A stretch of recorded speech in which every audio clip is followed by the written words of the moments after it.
Hello student, good morning. देखो last class बेटा अपन ने पीरियोडिक टेबल के बारे में कंप्लीट बात कर चुके हो, जितनी भी उसकी प्रॉपर्टीज थी उसके बारे में डिस्कस कर चुके। केमिकल प्रॉपर्टी को अपन क्या कर दिया बेटा, बिल्कुल उससे पढ़ लिया था। ठीक है, अच्छा अब देखिए मैंने आपको लास्ट क्लास ये बात कही थी कि बेटा आपको होमवर्क के तौर पे दिया जा रहा है, आप लोग खुद ट्राई करना। लेकिन कुछ बच्चों ने ट्राई किया और कुछ नहीं किया, कोई डोंट वरी। आज की क्लास आपके लिए देख लो कि बहुत ज्यादा इंपॉर्टेंट है, ये मान के चलिए कि आपकी जिंदगी बदल देगा। अच्छा जिंदगी मतलब, अब आप कुछ बच्चे सोच रहे होंगे सर अच्छा मेरे अंदर सुपर पावर आ जाएगी क्या है, मैं अब तो सुपरमैन बन जाऊंगा। अरे नहीं बालक, सुपरमैन का अब मैं ये नहीं कह रहा कि आप सुपरमैन बन जाओगे। हाँ एक तरीके से सोच सकते हो कि आप सुपरमैन बन जाओगे, लेकिन केमिस्ट्री के रिगार्डिंग, है ना। आप केमिस्ट्री के सुपरमैन बन जाओगे, लेकिन इस क्लास को आप मिस मत करना। डोंट स्किप, बिल्कुल स्किप मत करना, इसको आपको देखना ही देखना। और ये देख लीजिए, मैं अब आपको वापस एक बात याद दिला दूं कि अब मैं वापस ये कह रहा हूं कि सर आपको मैं नहीं कहूंगा कि आप याद करो, है ना, कि सर पेन पेपर लेके बैठे और रटना याद कर लिया, ये मैं आपको फिर से बोल रहा हूं कि नहीं बोलूंगा और ना आपको करना है। तो फिर कहोगे सर हमारे लिए कैसे जिंदगी बदल देगा। ना आप कह रहे हो याद करना है, और ना ही आप कह रहे हो कि सर इसको अच्छे से आपको लिख लिख कर पढ़ना है ना। तो सर कैसे हमारी जिंदगी बदल देगा और कैसे मैं केमिस्ट्री का सुपर हीरो बन जाऊंगा, सुपरमैन कैसे बन जाऊंगा। डोंट वरी, आप याद कीजिए मैंने आपको फर्स्ट लेक्चर में कहा था कि आप एक क्या डालोगे, बिल्कुल फ्लैश बुक डालोगे, है ना, फ्लैश नोटबुक डालोगे। उस फ्लैश नोटबुक के अंदर ही आपको लिखना है। और मैंने उसकी कुछ ट्रिक्स भी बताई थी कि हाँ क्या करना है, डेली पढ़ देना है, उसे रख देना है, डेली पढ़ देना है, रख देना है, पढ़ देना है और रख देना है। वही आज की क्लास में करना आपको।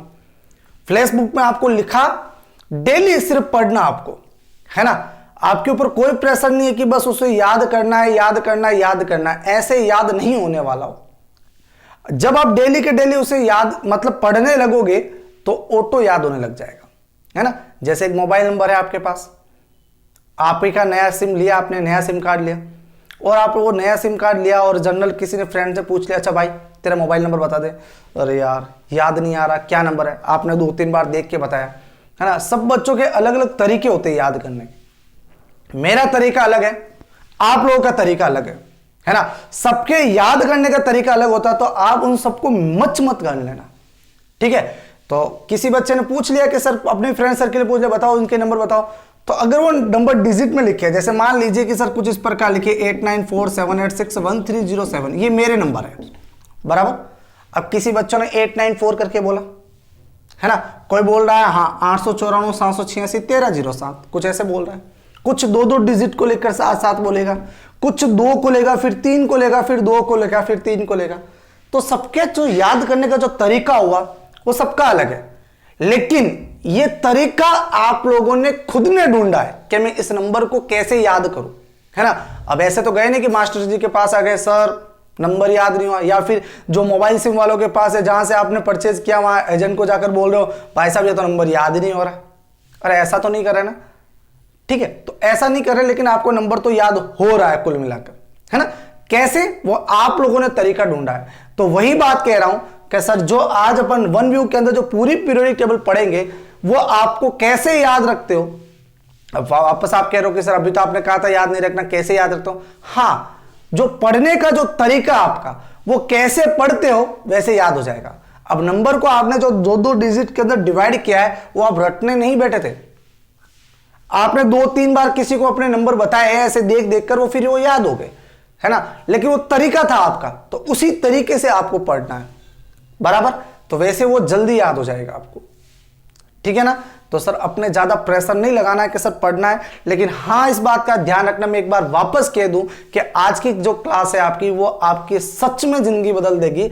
मतलब कुल मिला के बात करें तो आप केमिस्ट्री के एकदम सुपर हीरो बन जाओगे, लेकिन ये याद होना चाहिए, है ना। मतलब ये कंप्लीट क्लास आप बिना स्किप किए हुए देखो, जितना आपने शुरुआत से एंड तक पढ़ा था वो कंप्लीट हो जाएगा। आज स्टार्ट करें, है ना। तो सर वन व्यू के अंदर देखना आज कंप्लीटली अपने सर क्या होता है देखिएगा। फर्स्ट बात करते हैं अपन पीरियोडिक टेबल से ही। और देखो अब आप कहोगे सर हिस्ट्री, तो मैंने कहा था हिस्ट्री के बारे में, सर वो जनरल हिस्ट्री हमारे लिए ज्यादा इंपॉर्टेंट मायने नहीं रखती है, पढ़ा खत्म। हाँ सिर्फ और सिर्फ मेंडलीफ इंपॉर्टेंट है और मोज़ले इंपॉर्टेंट है। हेनरी को आप पढ़िएगा कि सर कौन कौन से उसने अपने फ्यूचर के एलिमेंट को बताया था, है ना, और कैसे उसने अपनी पीरियोडिक टेबल दी थी और कैसे डिवाइड किया था, वो हमारे लिए ज्यादा इंपॉर्टेंट होगा, बराबर। बाकी हिस्ट्री इतनी इंपॉर्टेंट नहीं है हमारे लिए। तो सर मैं हेनरी को, ये अपने मेंडलीफ को छोड़ देता हूं, हेनरी मोजले की जो अपने आवर्त सारणी थी, सॉरी पीरियोडिक टेबल थी, उसको पकड़ के चलते हैं जनरली, और क्या क्या है अपनी पीरियोडिक टेबल के अंदर उसको डिस्कस कर लेते बालक। थोड़ा स्लो बोलूंगा लेकिन हमारे पास टाइम भी कम है, तो मैं बार बार रिपीट नहीं कर पाऊंगा बालक, है ना। तो सर देखिए, हाँ एक बात और ध्यान रखो, जिस बच्चे को ये थोड़ा सा प्रॉब्लम हो रही है तो उनसे मैं रिक्वेस्ट करूंगा आप पीछे वाले जितने भी वीडियोस है एक बार सबके सब देख लीजिए, ठीक है। देखने के बाद एक बार उन्हें पढ़ लीजिए, उसके बाद आप जितना भी अपन ये करेंगे तो आपको जल्दी समझ में आने लगेगा, बराबर। स्टार्ट करें, आइए जरा। सर अपन जनरल बात करते किसके बारे में, पीरियोडिक टेबल के बारे में, है ना। और पीरियोडिक टेबल के बारे में बात करनी है तो आप लोग सब जानते हो कि सर इसमें क्या क्या होता है। सर एक तो आपने बांटा था पीरियड के अंदर, है ना, भाई मैंने नहीं बांटा था, है ना, 3 साइंटिस्ट का अलग अलग उसके अंदर क्या था, हाँ उन्होंने बांटा था। कौन कौन आया था सर, एक तो आया था हमारे पास कौन, सबसे पहले हेनरी मोजले, जिन्होंने तो क्या किया था, सिर्फ और सिर्फ एक ग्राफ बनाया था, बराबर ना, ग्राफ से दिया था उन्होंने तो, हाँ सर ग्राफ से दे दिया था। दूसरी बात, उन ग्राफ में और उनके लॉ के बेस पर जो डिवाइड किया था एलिमेंट को, अरेंजमेंट किया था, है ना। तो अरेंजमेंट जो किया था वो किसने किया था, यस कौन था भाई, जॉन डाल्टन, ना ना ना ना ना, जॉन डाल्टन नहीं, कौन होगा, बोर ने किया था। और तीसरा जो अपने क्लासिफाइड में मतलब जो टेबल बनाई थी वो कौन आया था सर, वर्नर आया था। तो सर ये जो क्लासिफिकेशन जो होता है इसको अपन पढ़ा था क्या, बोर बरी वर्नर, है ना। तो सर बोर और वर्नर का सबसे ज्यादा योगदान रहा इसके अंदर। तो जनरली पीरियड के अंदर डिवाइड किया, और पीरियड जो होते हैं वो कितने होते हैं अपने पास, 7 होते हैं। कितने होते हैं, 7 पीरियड होते हैं। बात पहले पढ़ रही है। दूसरी बात करते हैं तो सर यहां पर पीरियड के बाद डिवाइड किया था किसके अंदर, ग्रुप के अंदर, और ग्रुप कितने होते हैं, इतने ग्रुप होते हैं। और तीसरा अगर देखा जाए, ऐसे तो हालांकि ये 2 में ही था, लेकिन इन ग्रुप को अपन ने आगे और पीरियड को अपन ने डिवाइड कर रखा था किसके अंदर बेटा, ब्लॉक के अंदर। बात आ रही समझ, ब्लॉक। और ब्लॉक भी कौन कौन से सर, ब्लॉक थे हमारे पास, एक तो था एस ब्लॉक, दूसरा था कौन सा, पी ब्लॉक, नेक्स्ट कौन सा, डी ब्लॉक, और last and final F block. कुछ याद आ रहा बालकों, ऐसे डिवाइड किया था अपन ने। अच्छा सर पीरियड के अंदर देखा जाए तो सर पीरियड भी अपने 4 तरीके से डिवाइड था। 4 तरीके से, कौन सा सर, सबसे ऊपर तो अपने कितने एलिमेंट आ रहे थे, दो पीरियड आ रहे थे, 2 एलिमेंट, एक तो यहां पर हाइड्रोजन, उधर कौन सा था, हीलियम था। यस बालक, हाइड्रोजन और हीलियम इन दोनों को सम्मिलित किया गया था, इन दोनों को इंक्लूड किया था किसके अंदर, फर्स्ट पीरियड के अंदर, बराबर। बात पहले पढ़ रही है। तो सर अगर देखा जाए तो इनको बोलते क्या अपने, शॉर्ट पीरियड, है ना, very short period, not short, very short period. तो सर सबसे पहले तो अपना था वेरी शॉर्ट पीरियड, उसके बाद आया था कौन, शॉर्ट पीरियड, नेक्स्ट कौन आया भाई, लॉन्ग पीरियड, ऐसे डिवाइड था वो, और सबसे लास्ट है वेरी लॉन्ग पीरियड।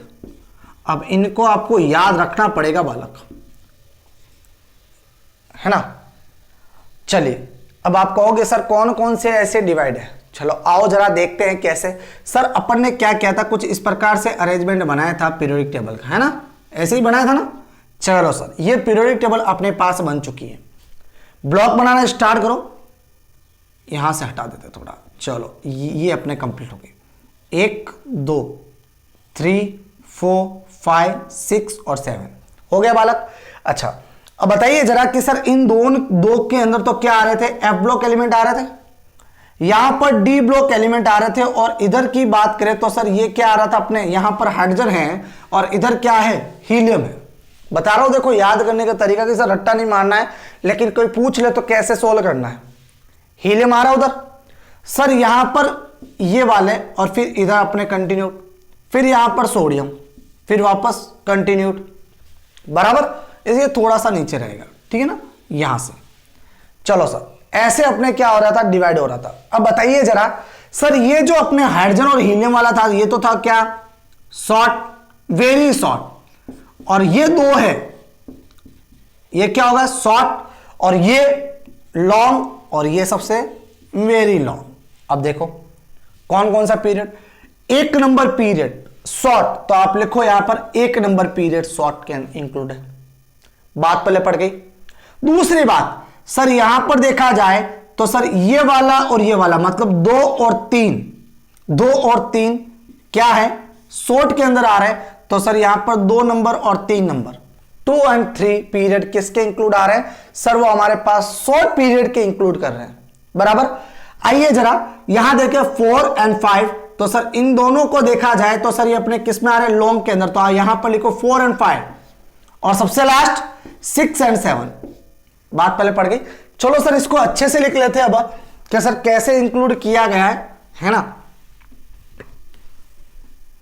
आओ जरा यहां पर आओ, देखो सर फर्स्ट जो अपने पास ग्रुप है, फर्स्ट पीरियड है, सॉरी, फर्स्ट पीरियड को वेरी शॉर्ट पीरियड नाम दिया गया है, दूसरे एंड तीसरे को है ना सेकंड एंड थर्ड, ये जो हमारे पास पीरियड है इनको शॉर्ट पीरियड नाम दिया गया है, फोर्थ एंड फिफ्थ ये लॉन्ग पीरियड है, और 6 एंड 7 हमारे पास कैसा है, वेरी लॉन्ग पीरियड है। बात पहले पढ़ गई बालक, बढ़े आगे। आओ जरा सर अब ग्रुप्स के बारे में बात करते हैं, वेरी कुछ इंपॉर्टेंट ग्रुप है हमारे लिए, कौन कौन से ग्रुप है देख लीजिएगा। सर पहला जो अपने लिए इंपॉर्टेंट ग्रुप होगा वो होगा कौन सा, एल्काइली ग्रुप। कौन सा होगा, एल्काइली ग्रुप, एल्काइली ग्रुप है ना, एल्काइली ग्रुप कह दो या फिर एल्काइली एलिमेंट्स ही है वो। दूसरा होगा भाई अपने लिए important alkali earth metal, earth metal group. तीसरा है हैलोजन, हैलोजन ग्रुप।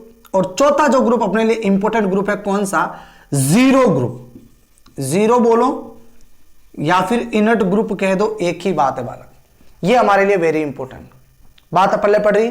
कुछ इस प्रकार से क्लासिफिकेशन और भी है ग्रुप के नाम तो, लेकिन इंपॉर्टेंट है हमारे लिए, ये मैं बता दूं सर, हमने यहां पर सिर्फ इंपॉर्टेंट ग्रुप के बारे में बात की, बाकी यहां पर है ना ये बहुत जगह छोटी हो जाएगी, समझ गए। चलिए आगे बढ़ो सर, कौन कौन से ग्रुप है ये उनको बताना आपने। ये जो ग्रुप है हमारे पास, ये कौन सा ग्रुप है, फर्स्ट ग्रुप है। कौन सा ग्रुप है, फर्स्ट ग्रुप। फर्स्ट ग्रुप कौन सा, लीना की रब से फरियाद, है ना। सर एल्काइल अर्थ मेटल कौन सा होगा सर, ये हमारे पास सेकंड ग्रुप होगा। कौन सा, सेकंड ग्रुप। बेटा मांगे कन्या सुंदर बाप राजी। हैलोजन ये कौन सा होगा हमारे पास, 17 ग्रुप होगा। कौन सा, फिर कल बार आई आंटी, है ना, आंटी पुलिस बुला लेगी, हाँ। और सबसे लास्ट जीरो वाला 18 ग्रुप। ये लो भाई, ये हमारे पास हो गया क्लासिफिकेशन, है ना। इंपॉर्टेंट ग्रुप बता दिया सर कौन कौन से होते हैं, बराबर। आइए जरा बढ़ते हैं आगे की तरफ। एस ब्लॉक के लिए सर, एस ब्लॉक और पी ब्लॉक है ना, ये हमारे लिए और भी इंपॉर्टेंट है, लेकिन सबसे ज्यादा जो आपको पूछा जाएगा एग्जाम में क्वेश्चन वो एस ब्लॉक से रिगार्डिंग पूछा जाता है, बराबर।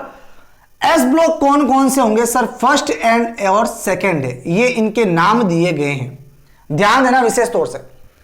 फर्स्ट है और सेकंड है, ठीक है। और जनरली यहां पर सारे के सारे क्या होते हैं, मेटल्स होते हैं। क्या होते हैं, मेटल। ध्यान देना यहां पर सारे के सारे मेटल है, मेटल। लेकिन नीचे के दो, एक तो कौन सा, वेरी गुड, फ्रेंसिसियम और रुबिडियम, Fr और Ra, दोनों के दोनों क्या, रेडियो एक्टिव एलिमेंट है। याद रखना विशेष तौर से, बोल रहा हूं जिनको नोट करते रहना, है ना। Fr और Ra किसके अंदर, Fr तो आएगा इसके अंदर और Ra आएगा किसके अंदर, सेकेंड ए के अंदर। ये जनरली जो होंगे हमारे पास, ये क्या है, यस, रेडियो एक्टिव एलिमेंट है, बराबर। आओ जरा पी ब्लॉक। पी ब्लॉक भाई बहुत समझदार बंदा है, ये है ना मिलीजुली सरकार है इसमें। मिलीजुली सरकार मतलब सबको साथ रख के चलता है। कौन कौन से सर, पहले तो यहां पर ग्रुप कौन कौन से आएंगे, first A, third A, 4th, 5th, 6th, 7 और 8, ये सारे ए के ही आएंगे। समझ में आ रही बात? सर यहां पर देखा जाए तो सर मेटल भी होगा, नॉन मेटल भी होगा और मेटलॉइड भी होगा, सब सम्मिलित रहेंगे इसमें। बात पल्ले पड़ रही है? बढ़ो आगे। डी ब्लॉक, डी ब्लॉक को जनरली ट्रांजिशनल एलिमेंट भी कहा गया है, ट्रांजिशनल मेटल। तो देखो नाम से पता चल रहा है ट्रांजिशनल मेटल, है ना। और इनका जो ग्रुप चलता है वो कहां से चलता है सर? थर्ड बी से लगाकर फर्स्ट ए बी तक चलता है ना, सेकंड बी तक, सॉरी सेकंड बी तक चलता है ना। और इसमें सेकंड बी वाला जो रहता है वो नॉन ट्रांजिशनल मेटल ग्रुप होता है।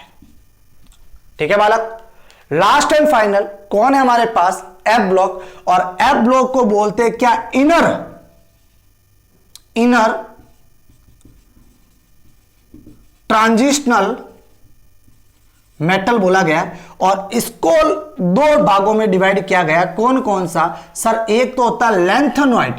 कौन होता है? लैंथेनॉइड। और दूसरा होता है हमारे पास कौन? Actinoid. Lanthanoid group, actinoid group. अच्छा, अब ग्रुप नहीं बोलते एक्चुअल में, इसको सीरीज बोलते हैं। क्या बोलते हैं? सीरीज के नाम से जाना जाता है। बराबर बालक। अच्छा, अब देखिएगा कि सर ये कहां से कहां तक चल देते हैं। तो सर इनके एलिमेंट की बात करें तो सर ये एलिमेंट कहां से कहां तक चलता है? ये चलता है सर अपने पास 57 से 71 तक। कहां से? 57 से 71 तक पढ़ रखे हो ना। और इसका आप लोग लिखोगे, ये आपके ऊपर डिपेंड है ना, मैं तो बता दूंगा, कुछ नहीं है ना। 89 से 103 तक, ठीक है, लिख लेना, कोई दिक्कत नहीं। अब सुनिएगा सर, इनके अंदर जनरली जो है सारे के सारे ये इनर ट्रांजिशनल एलिमेंट इसलिए कहा जाता है क्योंकि ये एक ही ब्लॉक में मौजूद रहते हैं, है ना। सर ये जो रहता है ये हमारे पास 6 पीरियड में रहता है। कौन से पीरियड में?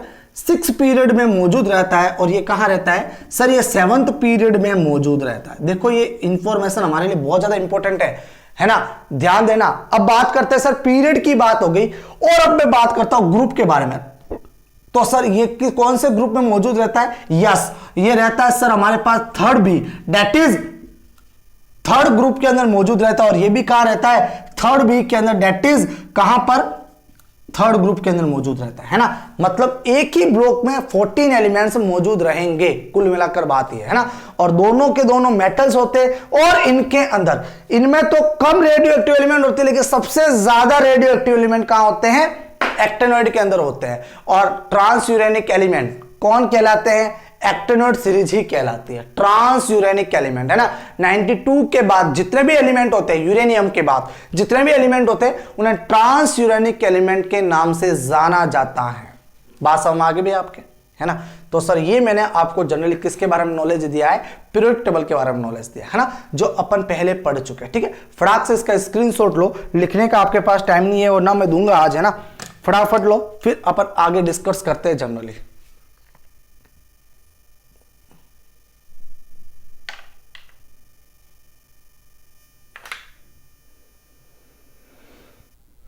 हो गया? चलो भाई इतना पढ़ाने में काफी लगे। मैंने सोचा था 10 मिनट में हो जाएगा, बट इतना अपने कम से कम 15 से 20 मिनट में चला गया। खैर, अपने पास 10 मिनट और है, 10 मिनट को कवर करते हैं।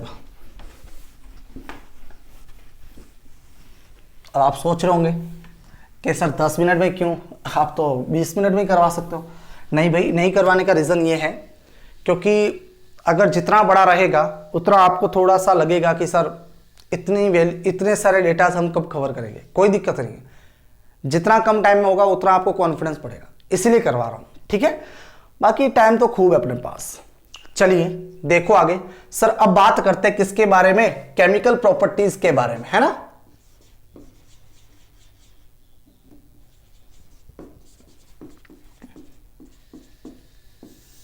केमिकल प्रॉपर्टीज के बारे में। अब बालक करना क्या आपको? लाइन ड्रॉ कर दो, कैसे, मैं इसको हटा दूं, हेडिंग लगाते रहना आप लोग, जगह कम हो जाएगी, ठीक है, हटा देते हैं। चलो सर मैं कुछ इस प्रकार इसकी लाइनिंग बना रहा हूं,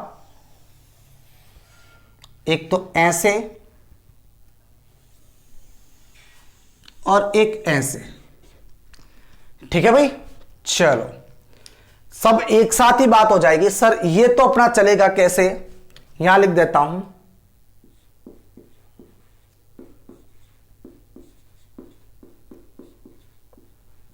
टॉप टू बॉटम। अगर टॉप टू बॉटम की बात की है तो आप जनरली किस पे बात करोगे, इन ग्रुप के लिए, ठीक है। बढ़ो आगे।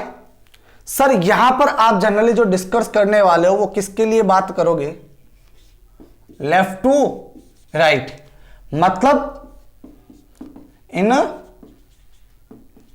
पीरियड के लिए, मतलब पीरियड के लिए बात करोगे, है भाई। बढ़ रहा गया वो, है इतना तो आप लोग जानते होंगे। आओ सर करते अब जल्दी से, जितने भी अपने केमिकल प्रॉपर्टीज पढ़ी है, जितने भी फैक्टर इफेक्टिव फैक्टर्स को तो क्या यूज करोगे, है ना, जितने भी पढ़े उनको सबको वन व्यू के अंदर देखना है कि सर कैसे शॉर्ट में याद रखेंगे, है ना बालक। बढ़ो आगे, डेटाज को कलेक्ट किया अपन ने।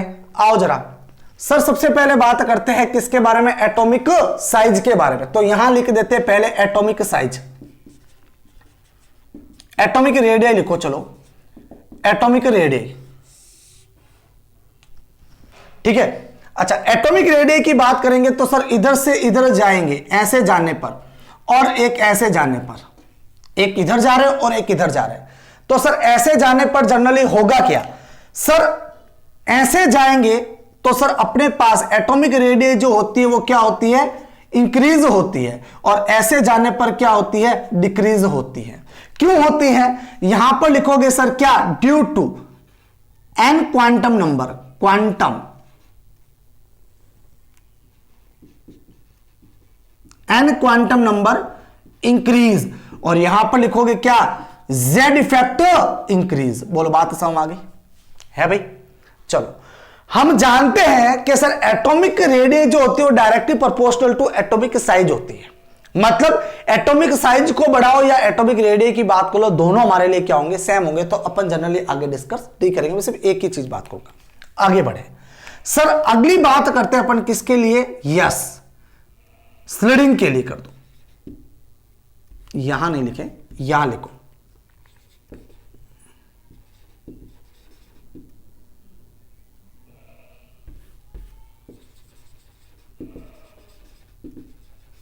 स्लिडिंग। स्लिडिंग में एक तो जा रहे अपन कहां से कहां तक, लेफ्ट टू राइट, और दूसरा जाएंगे कहां से कहां तक, यस टॉप टू बॉटम, बराबर। अच्छा बड़े आगे सर देखो कैसे क्या, सर अगर ऐसे जाएंगे तो स्लिडिंग क्या होती है, डिक्रीज होगी कि इंक्रीज होगी, सर डिक्रीज होगी, स्लिडिंग घटेगी, है ना। और ऐसे जाएंगे तो सर क्या होगी, बढ़ेगी, बराबर बात है ना। और एस ब्लॉक के अंदर तो वैसे भी स्लिडिंग पावर सबसे ज्यादा होता है, तो यहीं पर लिखोगे एस की स्लिडिंग ज्यादा, पी क्यू से कम, डी क्यू से कम, और एफ की सबसे कम, ठीक है बालक। चलो आफ्टर ऑल नेक्स्ट बात करते हैं किसके लिए, अपन जेड इफेक्ट के लिए। जेड इफेक्ट, तो जेड इफेक्ट क्या इफेक्ट डालेगा उसको देखते हैं। थोड़ा सा अरेंज कर लेते बालक, मजा नहीं आएगा, जगह बहुत कम है, यही बनाते इसको।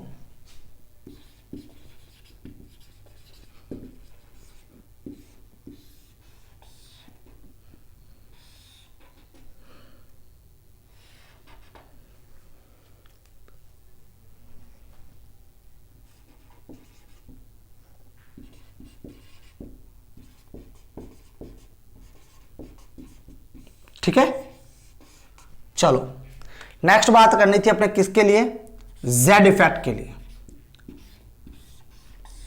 जेड इफेक्ट की बात करेंगे तो सर जेड इफेक्ट इधर से इधर जाने पर क्या होगा, बढ़ेगा। क्यों बढ़ेगा, रीजन पता है, नंबर्स ऑफ प्रोटॉन बढ़ रहे हैं ना, नंबर्स ऑफ प्रोटॉन, जेड हटा दो, प्रोटॉन लिख लेते हैं, प्रोटॉन क्या कर रहा है, बढ़ रहा है।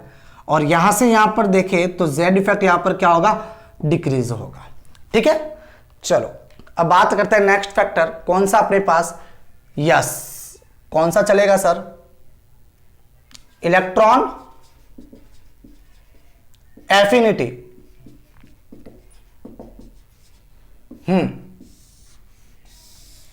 इलेक्ट्रॉन एफिनिटी में इधर से इधर जाना है और ऐसे जाना है। बताओ जरा, इलेक्ट्रॉन एफिनिटी घटेगी या बढ़ेगी? इलेक्ट्रॉन को ऐड करवाना है और इलेक्ट्रॉन को ऐड करवाएंगे तो जेड इफेक्ट जिधर ज्यादा इलेक्ट्रॉन एफिनिटी उधर कम, है ना? नहीं सर, जेड इफेक्ट जिधर ज्यादा वहीं पर इलेक्ट्रॉन एफिनिटी ज्यादा। ठीक है, तो सर यहां पर क्या होगा, जेड इफेक्ट के डायरेक्टली प्रोपोर्शनल होता तो इधर क्या होगा, बढ़ेगा, इंक्रीज होगा, और इधर अपने क्या होगा, डिक्रीज होगा। क्यों? क्योंकि इलेक्ट्रॉन एफिनिटी जो होता है, यहां लिखता हूं, इलेक्ट्रॉन एफिनिटी जो होता है वो directly proportional to, electron affinity directly proportional to Z effect, but inversely क्या होगा, स्लीडिंग होगा। बात समझ आ रही ना? चलिए भाई, ये होगा अपने पास। अब मैं यहां पर इलेक्ट्रॉन एंड एंथैल्पी की बात नहीं करूंगा। ठीक है, नेक्स्ट बात करते हैं किसके लिए, मेटालिक प्रॉपर्टी के लिए। अब कहोगे सर ये तो पढ़ाया नहीं पढ़ाया, तो यही तो बता रहा हूं, इतना ही बताना था आपने। इधर से इधर जाएंगे तो मेटालिक प्रॉपर्टी क्या होगी बेटा, डिक्रीज होगी, और इधर से इधर जाएंगे तो मेटालिक प्रॉपर्टी क्या होगी, इंक्रीज होगी। बात समझ आ रही? चलिए नेक्स्ट बात करते हैं किसके लिए, नॉन मेटालिक प्रॉपर्टी के लिए। नॉन मेटालिक प्रॉपर्टी के लिए, तो सर नॉन मेटालिक प्रॉपर्टी के लिए रिगार्डिंग बात करें तो सर इधर से इधर जाने पर नॉन मेटालिक प्रॉपर्टी क्या होगी, डिक्रीज होगी, और इधर से इधर जाने पर नॉन मेटालिक प्रॉपर्टी क्या होगी, इंक्रीज होगी। बराबर? चलिए आगे बात कर लेते हैं किसके बारे में, रिड्यूसिंग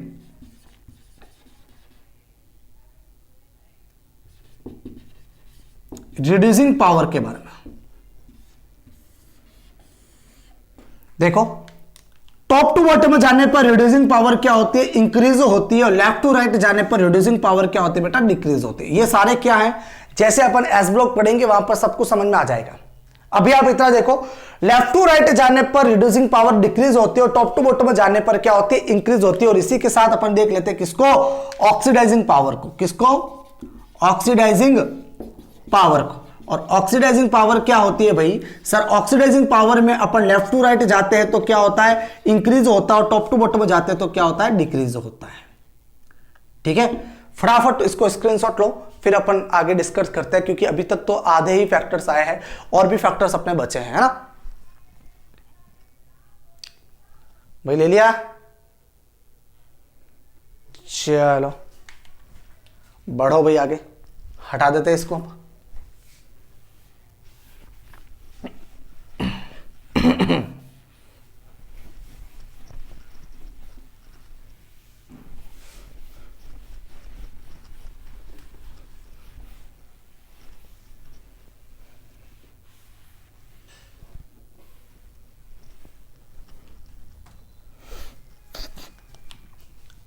नेक्स्ट रिड्यूसिंग पावर हो गया, ऑक्सीडाइजिंग पावर हो गया, मेटालिक कैरेक्टर हो गया, और नॉन मेटालिक कैरेक्टर हो गया।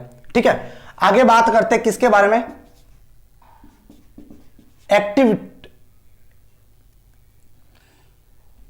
एक्टिविटी ऑफ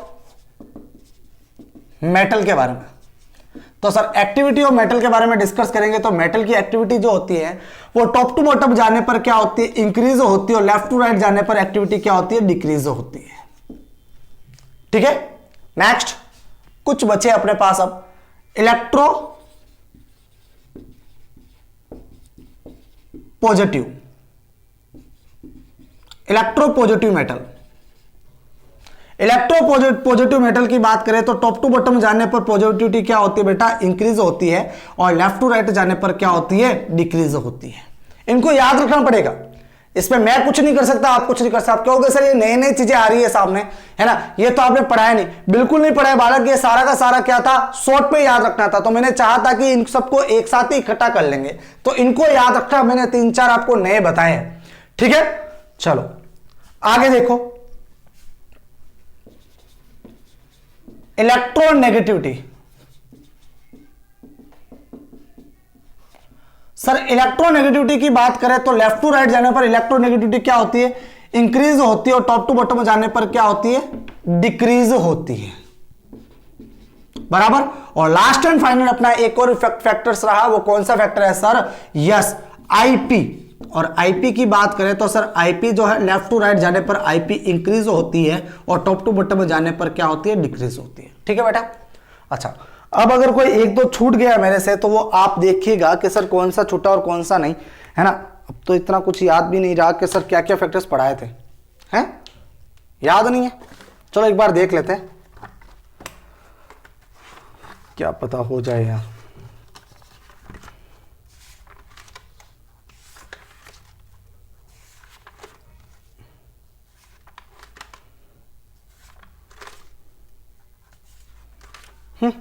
यही था बस।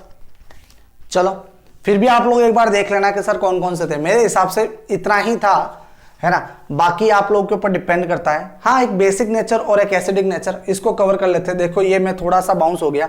तो सर बेसिक नेचर की बात करें तो सर बेसिक नेचर